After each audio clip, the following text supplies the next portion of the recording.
Welcome to the Kentucky X-Files, Season 2, with your hosts Dennis Mays, Tyler Stewart, and Josh Gibbs. Don't forget to subscribe to us on YouTube, Spotify, or wherever you get your podcasts, so you never miss an episode. Now, on to our show.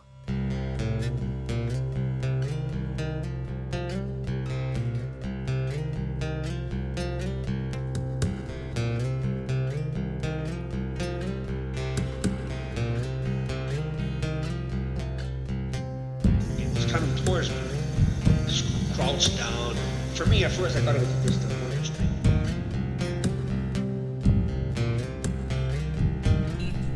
I thought it was a bear.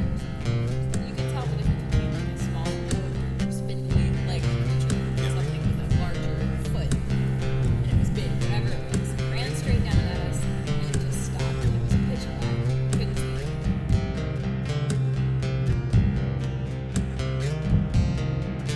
And most of these witnesses that have come close to these things could have been killed.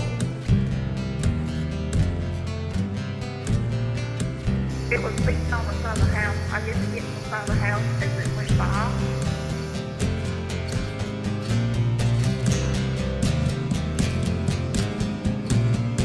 Now, when it stood up, that's when I knew it was gone.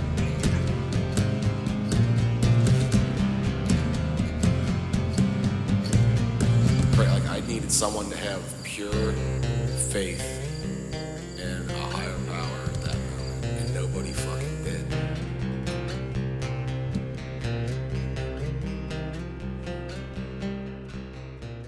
Welcome back, guys, to your Kentucky X-Files. My bird's tired. Yeah. It's tired. Bird's sleepy. Well, yeah, we are. We're Pre-recording Pre-record, on this beautiful Thursday morning. No, It's not. It's not at all. no, this is just. We could never fool that one. Yeah. We couldn't pull that one off. Well, you guys probably know if you hopefully you listened to the first episode Monday. Now you're back here. You want to listen to James's story, so. Yep. I guess we're part 2. So this is probably I feel like he's going to get more into Yeah, this is where we go more into Somerset. more of the Somerset A little stuff. bit touching up on back on Amber's story. Yeah. You know. So yeah, this is. Yeah, it's like I enjoyed the whole conversation. So I'm hoping that you interesting. guys. I hope you guys out there you're enjoying it too. So Yep. So yeah, we'll just let you have it. yeah, Let's just play this thing. So yeah, sir. All right. That she described with the bathroom tiles. I've been in it. I haven't been in it in several years, but I do believe that because of us finding her where she was at Yeah. and talking about it, I do believe that it was a dumbwaiter elevator. Now, you know what a dumbwaiter is, right? Yeah. Okay. Yeah. Okay. like a They service. range in size from small enough just to fit a dinner plate to large enough to fit one yeah, or two people. Okay. Okay. And a lot of these older homes that were built, especially the ones that were built in the early 1900s and late 1800s around here that are still standing, a lot of them throughout the county had underground root cellars, and some of them were purposely tunneled out and connected to some of these other underground places, and some of them were just accidental finds by the former owners. That being said, about that house that she talked about with the green tile, it's still standing, but I think what they did is after all that is they basically sealed off that dumbwaiter and access to the underground there, because I have not heard anybody else talk about going in it since that time. Yeah. And the way that I found her is I couldn't get access to that house to go that route. And I can't remember exactly what it was, but I think they had it roped off and police tape around it or something for whatever reason that had nothing to do with her story. Yeah. But there was another tunnel entrance. I actually sent you a picture of one of the other tunnel entrances. Yeah. That was, Okay. I remember seeing that. Yeah, it was close to the same property, but not directly on the same property. That's how I went down through there to find her, and if it wasn't for the fact that at the time she smoked a certain brand of cigarettes, which apparently she had tossed out a couple because, there was like 5 girls that was down in that place. And the one that she talked about that got up and followed us out, she didn't trust us either because she didn't know what was going on, but she didn't want to be there either. So she just followed us out. And I can't remember that girl's name to save my life either. I think she might have named her on the last one, but I believe we removed the name. Right. I think I'm pretty sure anyway. But I remember telling her after, because I had rolled my ankle going down into the cave, and the guy Tommy that she had mentioned, which is that's another story. I don't get along with him, and there's other reasons, but he's not a good guy either. But I found that out the hard way myself. But anyway, he carried her out, and I'm hobbling on a rolled ankle, and I remember telling this other guy, like, look, I understand you don't trust, us right now because you don't know, but just follow us out. You can go your own way because I know you don't want to be here. And I couldn't get these other girls up. There was 2 or 3 other girls that were knocked out or passed out or whatever they were on or whatever, and don't even know what happened with them. I mean, haven't heard anything. It was a strange moment in time, and then for that, and then before all that, concerning the tunnels. This is what I'm saying. A lot of this stuff with the tunnels around here is very strange because it goes back 200 years with stories around here. Yeah. We started exploring the tunnels up in the center of town in Somerset. There used to be an access way that was looked like an old drainage grate that you lift up and go down, and one way was just a regular rain drainage, and the other way actually led into underground under the city of Somerset. So, but they've got that sealed off now too. You can't go in it no more. So there was a lot of things that we explored around here that it was kind of strange because just before the YouTube series that came out about Hellier and Edmonton and all that, which I also went and checked out the story about the doctor and stuff that disappeared in Edmonton and his family myself.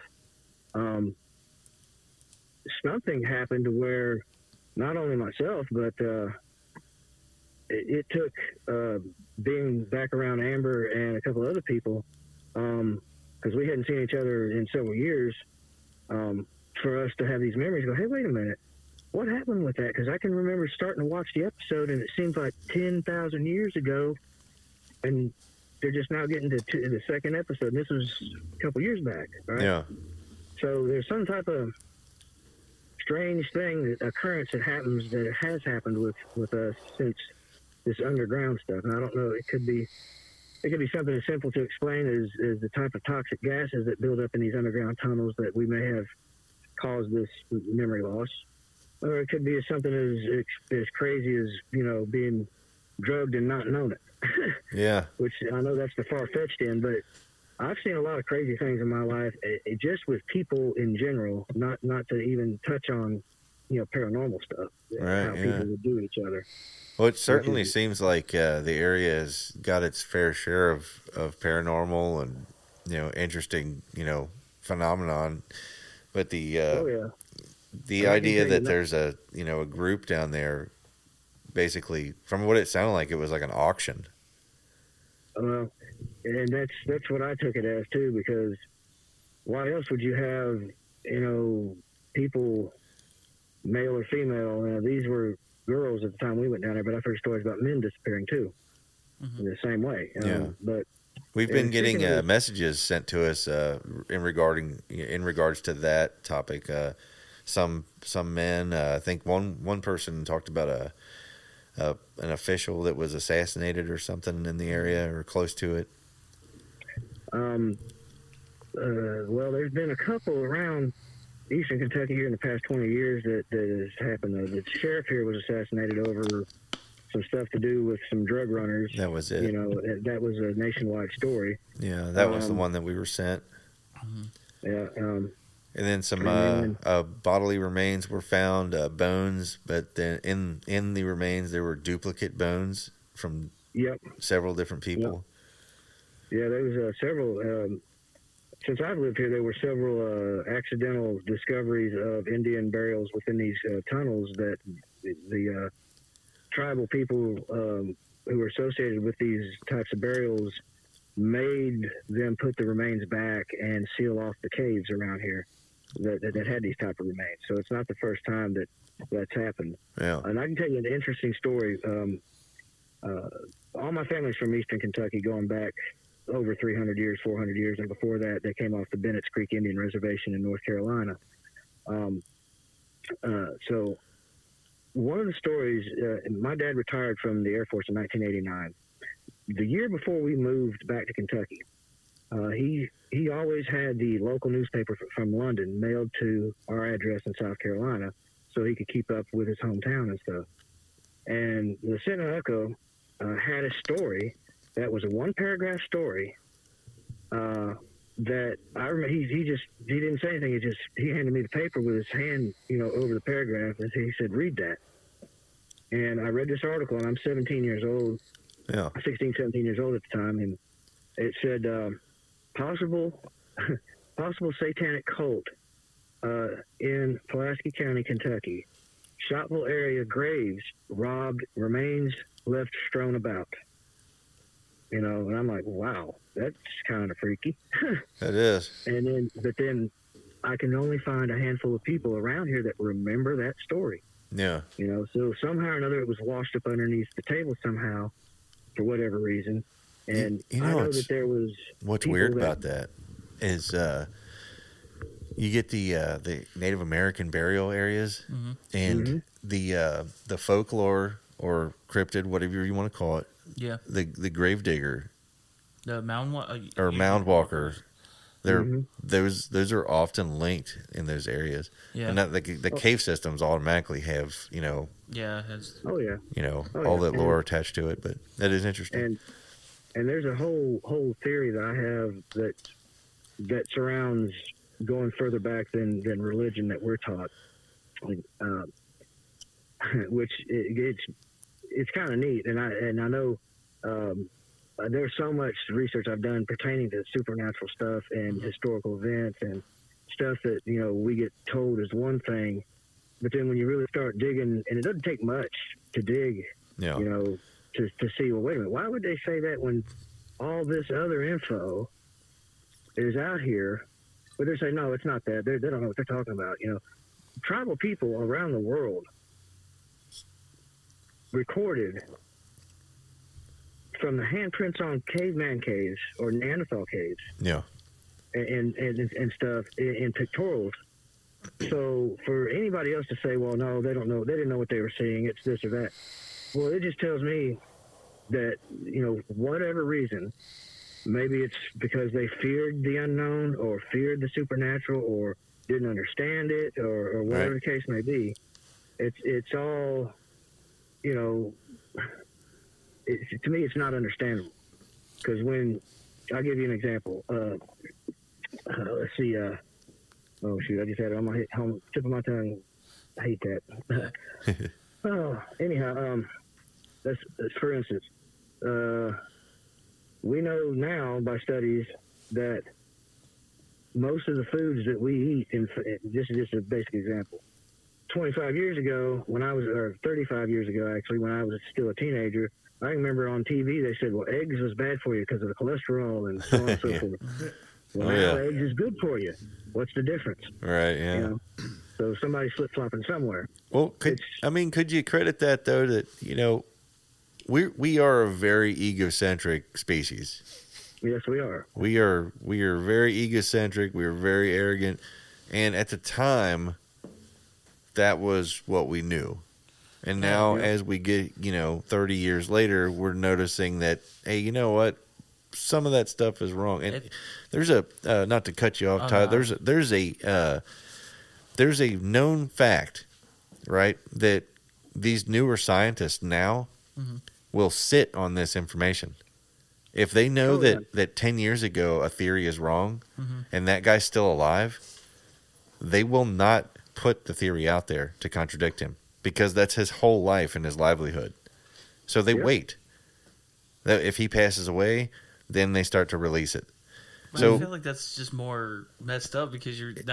It doesn't help, but you got to think that we're in a country that we've built a country around economics. I said that before. No matter what kind of spin we put on it, the spiritual, the diversity, call it whatever you want, it's an economic country. Yeah. That's our religion. Yep. No matter what, that's the God we worship. So, and the thing is, science is a business. Yep. Yep. And the thing about it too is just I had somebody try to state that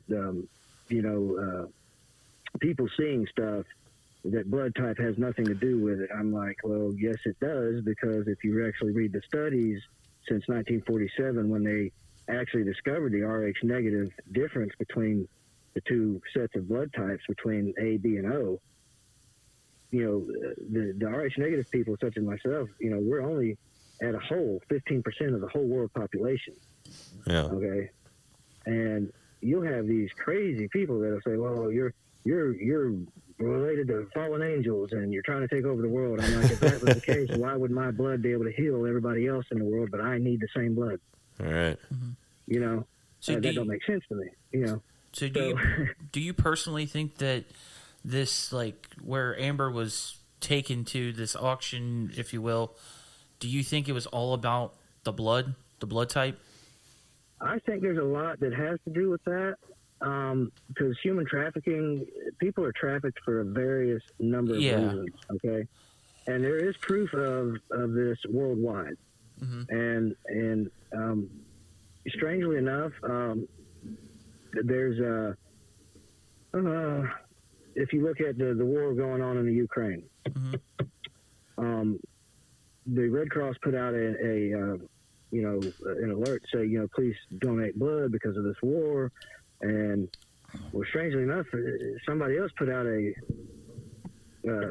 percentage of the Ukraine's population was like 37 or 38% of their population were also Rh negative, which I don't know because I haven't looked at the numbers, but it seems to me like, there's some correlation somewhere. And I know that when I donated blood with the Red Cross back in the mid-90s, we traveled to one African country, one South American country, one small town in Canada, and then the rest was all in the United States. And we got to visit with some people who had even more rare blood types than just the ones like I have. But there's more than just the ABO factor and Rh negative and Rh positive. There's isolation types, populations around the world that are isolated, which their blood types are different than even mine, okay? Yeah. Or anybody else's. And one set of these people were, in a retirement home, and they were pretty much healthy, but they had us go in and talk to these people, but they said two things. You can ask them anything you want except about how old they are. They would get insulted by you wanting to know how old they are, and I thought that kind of strange. Well, why would they get mad at me asking their age? I understand women, generally you don't ask their age, but... Right, not unless you're suicidal. Yeah. Well, or unless maybe the stories of immortals are not just stories. Maybe that, because it even says in the Bible, it talks about the veils cast over man's eyes to hide some of the truths and some of the powers and some of the knowledge of God, because it would drive the average man crazy. Maybe that's one of them. I always look at all this as possibilities too. So, and I got to talk with this old gentleman, and I didn't ask him his age, but I touched on the topic of immortality, and his demeanor suddenly changed. Like he wasn't mad at me as much as he was shocked that I knew something that I shouldn't have said. Right. And I could actually see this change in his eyes at the time. Like it was more like he didn't understand why he was there so long. That it was just a boredom now. It's just a repetitiveness, of things. But it was real strange because these were not the typical old people laying in a bed. They were all in their 90s and had more energy than most of us do in our 50s and 40s and 30s, which I thought strange as well. Yeah. So, and then if you look at here's a little discrepancy you'll find too with the Rh negative factor. There's supposed to be a blood type that is so rare that it tries to kill the person who has it, basically by making him ill of everything on God's green earth. But yet, there's only supposed to be like 50 people in the entire world who have this blood type. But yet, I think I've actually heard of that. Yeah, but when you ask about why is my Rh negative type O blood referred to as the golden blood, but so is theirs, it doesn't make sense. Yeah. And this was by the science community at the time in the 90s, and I got 3 or 4 different answers, and none of them made any sense to me. So the final answer I got from one of these people was, just be glad that you are able to donate and help people. So okay, so there's more to it than that you're not willing to tell me because maybe you don't know. That's kind of where I lean towards it. I know. There's a huge group of people out there that feel that if you don't get the answer you're looking for, it's because it's being hidden from you. But I still kind of lean towards. I want to say that they probably just don't know. Right. There's probably things about the blood that they want to know about, and they just don't understand yet. Well, I'll give you an example. A couple years ago, I woke up with some really bad upper abdomen pain, just below my heart and slightly to the left side, which is generally where your gallbladder is. Okay. Yeah. So I went to the local hospital here, and of course they did MRI, and he's like, "Well, we don't see anything. Maybe you're just passing kidney stones because kidney stones will not show up on an X-ray, and they won't give you an MRI." And I'm like, "No, I know what a kidney stone feels like, and it's wet on the wrong side of the body, and it's too high up." So I went to St. Joseph's over in Laurel County, and they did an MRI, and couldn't find anything, and said, "Well, maybe you're just dehydrated because that's a typical sign of dehydration." And but we found a golf ball sized spot on your liver. Do you drink? I said, "No, I don't drink alcohol at all." I said, "I drink Dr. Pepper and water most of the time." And they said, "Okay, well, they scheduled me to have surgery done on it." Right. And they scheduled another MRI 5 days later. Okay, and they showed me, and this doctor had been a gastroenterologist for almost 20 years, and could read an MRI that was just recently calibrated by the manufacturer. Right. And I hope so. Yeah. Well, here's the thing. I went back for the second MRI. Yeah. And he come out scratching his head. He goes, I've never seen nothing like this. He said, whatever it was, it ain't there now. He's perfectly healthy liver. I'm like, well, what do you think could have caused it? He said, I don't know. We just had it calibrated. I've been doing this for 20 years. I've never seen any change that dramatic. Yeah. And I said, well, maybe it's my blood type. He said, well, what type of blood do you have? I said, I'm type O negative. And my research is that most people who have type O negative have an overactive immune system. We hardly ever get sick. The most we suffer from is seasonal allergies and maybe some skin rashes here and there. Yeah. And that's about it. I heal really fast. I got in a car accident back in last September and actually flipped the car. Had to have 25 stitches in my knee. The first they were saying is going to take, anywhere from 4 to 6 months for me to be able to, walk correctly again. But right, yeah. 7 days later, all 25 stitches come out, no rehab needed. And the doctor, again, the other doctor's like, man, I've never seen anybody heal that fast. Like, I've been that way most of my life. I've also been accident prone more so than most people too. But put it to the test.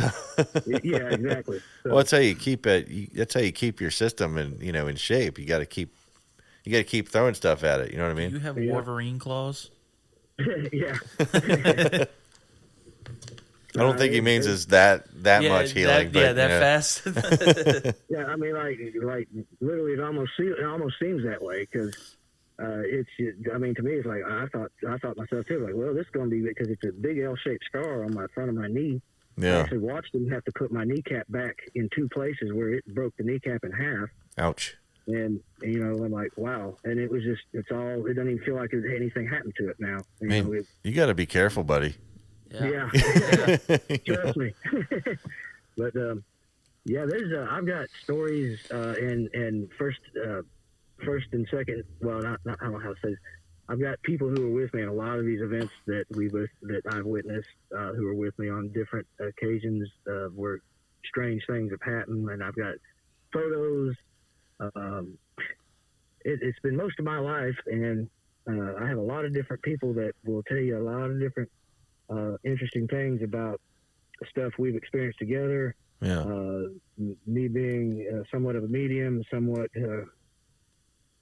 clairvoyant, somewhat have the ability to see things from a distance. Everybody knows about the distance viewers that the FBI and the CIA used during the 60s, 70s, 80s. They still use them, by the way, where they use psychics to see things like our Russians back in the 80s were building a base, and they used a distance viewer to draw out where the base was and what was there and so on and so forth. And when satellite footage came over sometime like a year later, it was identical to what they seen. So as recently as yesterday, or this week, matter of fact, I was talking with a friend of mine, and what I'll do is I'll get her to get a hold of you and tell you all about that. Well, that'd be fantastic. Yeah, coming from me, it's just going to sound like a made-up story. That's why I have all these other people. Cause living the life I've led, I tell people all the time, if it sounds crazy to you, imagine being me and living some of this stuff, and then trying to tell other people. And you know, I've had both sides either go wow or go, man, you're nuts. You know, right? Like, yeah. well, you weren't there, so. I've definitely experienced that myself. I think it's funny. I kind of got a little bit of a reality check recently with, I was riding around with a guy at work, and we were just kind of bullshitting back and forth. And I was telling him just little things that I'd done over the years, you know, playing music and, you know, became a blacksmith and a knife maker, you know what I mean? And all this and all these things that I was interested in, I pursued as I went. And I literally am pulling up pictures like, yeah, check that out. You know, this is when this happened and all this. And he goes, man, if it wasn't for the fact that you have literal proof, he's like, I would almost think you're full of shit. Right. He's like, because there's so many stories that you have that's happened to you over the years. And I was like, wow, that is true. Like, we collect our experiences, but then when you go over the top, you know, when you experience things, you know, or whatever, or you do things and you start piling it up to just an average passerby, it can be a lot. Yeah. It's a lot to take in, you know? Oh yeah. Especially, you know, if you're the type of person like me, I was never satisfied with any one job I ever had. And I worked everything from trying to, in my younger days, to accomplish a goal where I wanted to be an FBI agent, and failed on my own accord, pretty much because I couldn't quit a habit. And plus, on their side too, I learned the hard way that they don't tell the truth either in most cases. They don't. Well, hell no. It's the government. That's their business. Yeah. Right. And you know, that kind of broke me in a way from that. But because I'm always about telling the truth, no matter what it is, good or bad. Because without truth, then all we are is a bunch of blind walking around leading each other to our deaths, you know? Sure. And, I've had, you know, from that type of job, from working in restaurants to construction to working private security and civilian contract work, which in my younger days I did, you know, a little bit of everything. And now I mostly just, you know, do contracting work, you know, building homes or remodeling stuff. Gives me a little bit of peace outside of the other craziness that's out here, but it also gives me time to, you know, do more personal research on some of this anomalous paranormal and supernatural things that happen, and go check out places like that, not just in Kentucky, but different places around the you know, eastern United States. You know, so yeah, absolutely. So I wanted to ask, kind of like, have you lived in this area for quite some time? Like, you were born here in that area? Well, I was actually born in Florida. Well, my dad was in training for right before he went to Vietnam, and then we came back here and moved to South Carolina when he got stationed from where we was living in London, Kentucky. So pretty much I say that I'm originally from here, but I'm from the South just in general. Oh, okay. Well, I was just asking this question because, like, do you feel, is there something about your area, like, I guess Somerset in general, like, do you have a heavy feeling in this, like, in that area more than you do in any other place? Do you feel like it has something about that place? I don't think it's heavy. To me, it's like it's calling okay. You know how salmon will be born in whatever part of the stream system, and they'll go out to the ocean and then come back to mate and then die? Yeah. Okay. It's kind of like, I feel like it's that. It's like whatever bloodlines come out of Kentucky, no matter where they go in the world, they will find themselves coming back to Kentucky. It's a calling. It's not heavy. It's not good or bad. It's just what it is. Are there people that may be connected to Kentucky who are not necessarily from there that have an experience that may make them feel unwanted or even the opposite, make them want to come here? I believe that too. But I know this. Everybody I know that's from Kentucky or has bloodlines like both sides of my family go back before the Revolutionary War to being in Kentucky. Matter of fact, some of my ancestors on my mom's side, the Taylors and Smiths, helped build Cumberland Resort back in the early 1900s, at Cumberland Falls. And, of course, I have an ancestor on my dad's side who's recognized by the state of Kentucky as being one of the mixed Shawnee band of the Shawnee tribe. So, oh, wow. Yeah, so it's like your mother calling you home for dinner. You can leave here, but something's always going to bring you back here. Yeah, and it may be whatever reason. It's neither good nor bad. It's just home. And I always tell my friends I grew up with in South Carolina, South Carolina and Charleston's always going to be my second home away from home, but I'm always going to come back to Kentucky. It's so weird that it's nice that you say that, because we had a previous episode we had a guest that Denny met, and he loves the show just because it's Jerry. It's ours. Like, they feel like Kentucky X-Files is theirs. It's because I think even Josh said it, that if he's like heard about anybody, they're talking. How did you say it? Yeah, the guy said that it was. I've never met a Kentuckian that wasn't either going home or talking about going home. Yeah. Yep. Yeah. Yep. And this place is like I don't know. It has that. I guess like what you were saying. It's this.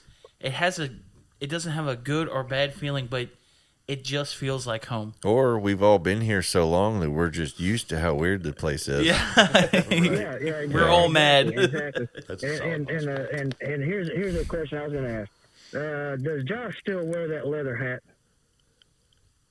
What? Like a leather fedora type hat? Did you ever have a fedora? Hat?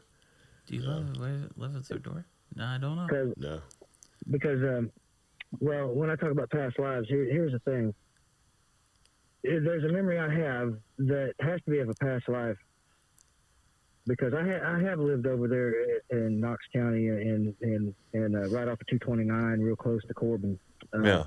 And there was a couple guys that we were talking about this in some life, and I remember telling one of them that, well, I got to go, and if people really knew the truth about how the world really works, they'd either be shocked or bored to death. Right. So, but and see the person. See, when I read y'all's names, I'm like, man, they all sound familiar. I know I've talked to these guys before, but when, where, how? Yeah. But, you never know. Because Kentucky is like that. Yeah. We're all connected in one way or another. That's the damn truth. Yeah. Yep. And I know you guys have y'all's you don't have your stuff on Facebook in a public setting because of your show, and I get that. But I would be pretty sure that if the friends list was to pop up, we probably know some same people from the general area. Oh yeah, imagine so. Mm-hmm. Yeah. So James, we're coming up on about an hour 19, and one last thing I wanted to wanted to get from you before we have to call it quits for tonight. All right. All right. So there's a lot of, I mean, there's definitely a bucket load of mystery that surrounds Somerset. And there's a lot of people that have been emailing in very, very interested. What kind of advice would you give to them if they were wanting to start looking around and investigating this stuff? The first thing I would do is find somebody who has some credibility with not only the other people who know about these stories, but who is trustworthy and who is also worried about everybody's safety more than they are finding out, about doing any of this stuff, because that's the main concern for everybody is being safe about, researching anything, whether it's going into an old house because it may be some type of haunting or paranormal activity, or going down into any of these caves and caverns, because there's always the potential of slip and falls and doing like I did, rolling my ankle, to even worse, rock falls and getting stuck. Right. Okay. And the second thing is, especially nowadays, where people, because of the whole war on terrorism and how people became paranoid because of fear-mongering in the mass media, always get permission to do anything.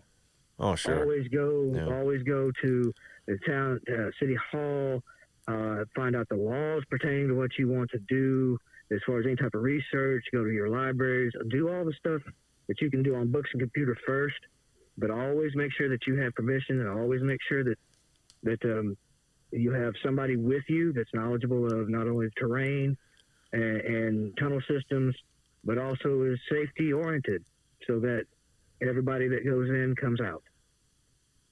That's good advice. That's what I can say. That's great advice. James, we really appreciate you talking to us, man. And if you'd be interested, man, I'd like to invite you back on again in the future if you're willing. Oh, that'd be great. I would love that. I'd actually love that, because I've got a ton of stories and events with other people that go back 30 plus years and still experiencing stuff to this day. I have people that will call me and ask me about advice about things that they're experiencing, what they may be. Occasionally I'll do readings on Facebook, and I'll just pick general people that, and I don't troll people. I don't get on their pages and look at what they're talking about. When I do a reading for people, I generally just call them out of the blue and say, hey, it's your turn. You ready? And I'll tell them what I'm feeling, what I'm seeing with their lives without doing any of that. And it surprises me myself, because I say this. Someone who has gifts similar to what I have, they don't charge for it, because charging for it nullifies the gift. Yeah. It really does. And it's really not meant to be something you charge for. It's meant to help others. Okay. That would be, I would actually be very interested in volunteering myself as a test subject for that one night. And the reason is because I have this like incredibly shit record when it comes to people trying to read me for some reason. I've tried like 3 times with people, and they either give up or they just tell me it's just too much. Yeah. Sometimes it is hard to reach some people, and it's for different reasons. And usually when I'm at my best, doing it is late at night, after 12 a.m. And the only reason I can say about that is there's a theory going around that we as Americans, we go by a time schedule of, basically we start work at 6 a.m. in the morning. Well, when really we know that the morning actually starts at 12 a.m.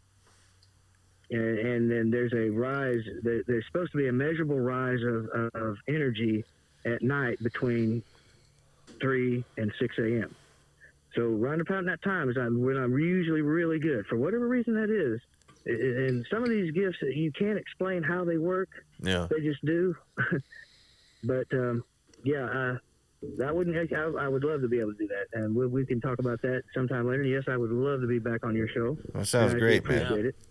We appreciate you, James. And, man, definitely take care of yourself down there. You know what I mean? Keep your head on a swivel. Yeah.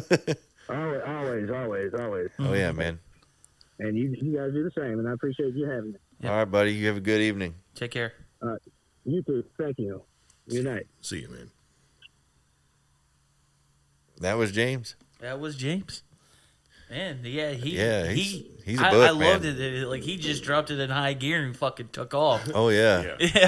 Well, I've been kind of talking to him back and forth for a while, and I know he was incredibly excited to get on here and just. Oh man, he was bullshit, chopping at the bits. I know because, like we were saying in the beginning, like we just upgraded our stuff and like we've been trying to get everybody on, and it's so awesome that there's like everybody's like wanting to jump on, and I feel like this is going to help us continue with that. So I'm glad that we got a chance to talk to him, and like definitely I know Denny sent out messages to a bunch of you people that want to you're wanting to be on the show and stuff. So just bear with us. Yep. We're one step closer to we're making one step that closer, so much easier. But yeah, like what do you get? Like that was good. I enjoyed everything. I love his theories on the whole energy and reincarnation and stuff of that nature. I loved his take on the whole demon thing because I know that we talked about that for a little bit. I was particularly interested in the geomagnetic anomaly in Kentucky. Yeah, because that's a study that I'm really interested in. I heard about that a little bit. I wanted to chime in, but I was like, man, it's been so long since I've heard about that. I mean, it's so noticeable. Yeah. That even like NASA has a study just about it, which I find fascinating. And in a geomagnetic event, all bets are off. Like that causes a lot of shit to go sideways. You know what I mean? Yeah. It's not like a what are they, like a lake? Okay, say we got big lakes around here. Okay, what would you like, a geothermal event? Okay, the lake goes up 1 degree. Yeah. Okay, it's a big lake. So that would going take up 1 degree is a big deal. Yeah. Right. They don't change temperature like that unless there's something big going on. Yeah. All right. So a geomagnetic field change is really similar because you're talking about the natural magnetics that are in the ground shifting drastically. But since it happens over and over like a pulse in Kentucky, that's why it's weird. Is it do you think it has anything to do with this ley lines thing? I don't know.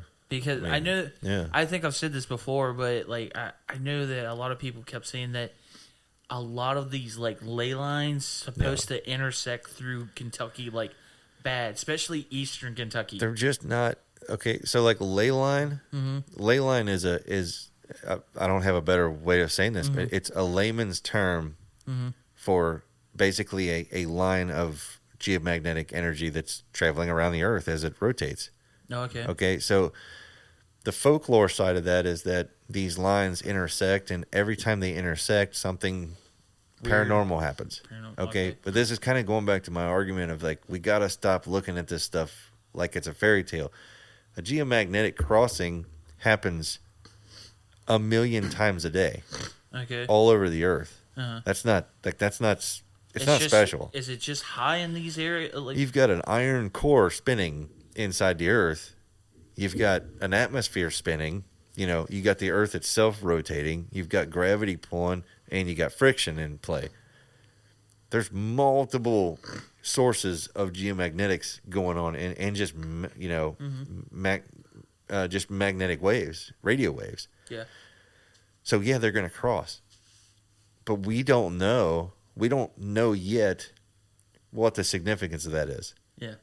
What happens when they cross? We know that it happens out in space, and we can kind of guess what it's doing out there, but it's happening in the physical, on the actual planet. So we're just kind of learning about it. How does this affect our day-to-day life? When you say a geomagnetic Yeah. The anomaly is a pulse. That's the worst string of words. It is. I'm sorry, and plus I suck at talking. People know it out there, but it sound like we're about to break out in the chorus of Manamana. Hey, hit it. Oh yeah. Oh, it wasn't turned up. 1 second. There we go. There we go. There. It didn't have the same power. It didn't. But we'll have to be ready next time. Hey, you remember that time that joke didn't land? Yeah.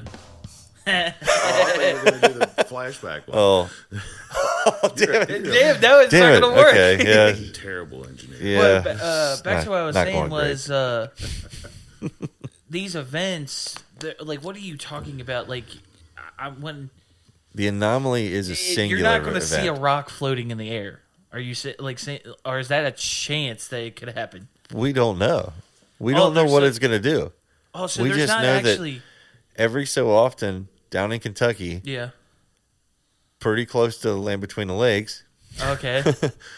this pulse happens, and it hasn't been noticed long enough to get a pattern of how often and how powerful it is. We just know that it interferes with a whole bunch of shit when it does happen. So there's weird shit going on, and we don't understand it because nowhere else in the United States do we have just random magnetic pulse that just comes out of the earth in one little spot. But we haven't seen any physical. Like, we only see this energy coming out of it. Can I this make pulse, a wild speculation? But we haven't seen any like physical. You know what I mean? Right. I'm like, hey, there's like that's this podcast. There's That's like lights the in the sub-game. sky. There's creatures being spotted. There's people losing time. There's all this confusion, this weirdness. You know what I mean? There's crazy shit going on in a state that has its own anomaly. I don't know. Geomagnetic anomaly. Maybe it's just a coincidence. You landed it, bro. Thank you. That was good. I was Yeah. practicing. Yeah. We're having too much we fun got with somebody's got to take these buttons away. this. Yeah, so can somebody Yeah. tape over these? Yeah. So I don't know. That's just a wild speculation. Yeah. It's like, dude, lights in the sky. You know what I mean? All this weird stuff we're seeing, et cetera, so forth. And we just happen to have this magnetic pulse of energy that pops up every now and again. The last time we had an anomaly like this was the blip. Yeah. Just this random sound out in the middle of the ocean that nobody seems to know what it was. And it never happened again. And it never happened again. Was that the one that was based on? Oh, it's totally Cthulhu. Yeah, like it was. They Yeah. thought it was heavy breathing. Was like They said it sounded like organic, like a breath. Yeah. I'm like, dude, and that's it was. Didn't terrible. they say it was actually in the same area as that Lovecraft said that the sunken city of Rulea was supposed to be? It was narrowed down by a Reddit forum to be like within like 10 miles of where he kind of like alluded to the sunken city of Rulea in his stories. So it was like the Lovecraftian fans, it's like myself, okay. we They ate were it like, up. I'm like, yeah. yes. They were But totally. We're totally Yes! into it, but at the same time, it's one of those like, yes, that's not That- good. That's not good. That's not good at all. He needs to stay down there. He needs to sleep. Don't. Yeah, people stay don't- away from there. Don't wake up, Cthulhu. No, Don't do that. He's sleeping fine. Let him nap. Let him nap. We don't need him. We don't need him up here because nothing good happens. It's bad. It's very bad. Very, very bad. Yeah. Well, I think. What do you guys think? Should we let these people get on with their lives and? No, they're going to hear more. Oh, you turned turned it down. I turned it down. He So slided it. yeah, I thought I better turn it down before things got out of control. Which one's the like cheering? It's that one. But okay, but like continue with All what those you're saying. people stopped cheering at the exact Yeah. same time. But what was you saying? Like, okay, we'll Let them have their like let them have their day. Yeah, I guess. let's let them yeah, have their let's day. let them I have feel their like day. this is Like- crazy. Well, good night, guys. We'll see you on the next one. Thank you. Mwah! Later. You guys out there, take care of each other. We're all each other has. See you. There's an owl out there hanging around, and it's pulled my number for sure. I can't remember if I said any last words, because the day before was a blur. They buried the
dark thing follows you, my son. You'll live 100 nights searching for hell.